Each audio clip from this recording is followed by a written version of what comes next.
मुझे मालूम नहीं, तो मस्जिद के ऊपर भोंगे के बारे में पूरे देश में एक माहौल या मूवमेंट चल रहा है। बाला साहब ठाकरे, शिवसेना प्रमुख, हिंदू हृदय सम्राट, तो बाला साहब ने भी उस बारे में अपना एक भूमिका बनाई थी। और लेकिन अचानक से कुछ लोग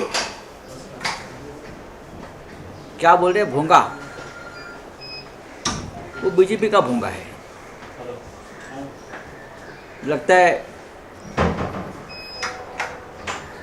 ईडी की जो कार्रवाई उनके ऊपर हो रही थी, उस बारे में बीजेपी ने उनको छूट दी है, अभय दिया है।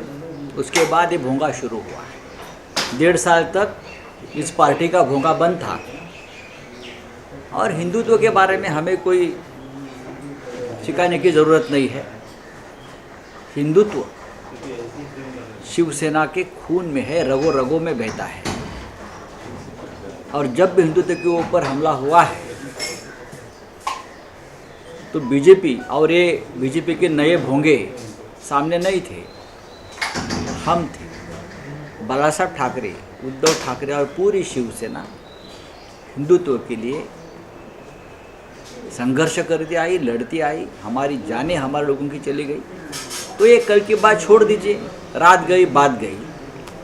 हमने कल कहा ना, जब दिया बुझता है तो बड़ा हो जाता है बुझने से पहले।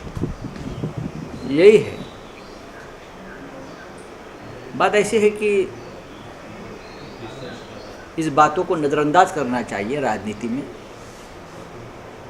अगर महाराष्ट्र में जो लोग महाराष्ट्र विकास आघाड़ी से या शिवसेना से नहीं लड़ पा रहे आमने सामने, वो लोग ऐसे हथकंडे अपनाते हैं, ऐसे लोगों को ताकत देकर हमारे खिलाफ बोलने के लिए बाध्य कर देते हैं। उनकी राजनीतिक रोटियां बनाते हैं, सेकते हैं। तो हमारे लिए कोई ये बड़ी बात नहीं है। कन्विंस कर रहा है ऐसे व्यक्ति के खिलाफ, महाराष्ट्र द्रोही व्यक्ति के खिलाफ, अगर मेरे मुंह से ऐसे शब्दों का इस्तेमाल अनपार्लियामेंट्री निकल चुका है तो मुझे उसमें कोई खेद नहीं है। और मुझे गर्व है और पूरे महाराष्ट्र को गर्व है।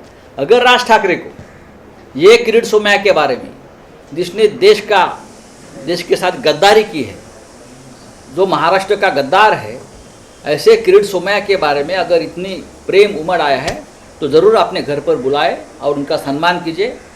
धन्यवाद, आप उसका सम्मान कर लीजिए। लेकिन यही किरीट सोमैया का बयान देखो, जब राज ठाकरे को ईडी में बुलाया था, राज ठाकरे का ईडी का घोटाला, यही किरीट सोमैया और बीजेपी के लोग बार बार उछाल रहे थे। आप उनका भोंगा बनकर आप बात कर रहे हो। मुझे आज अगर बाला साहब ठाकरे होते तो क्या बोलते।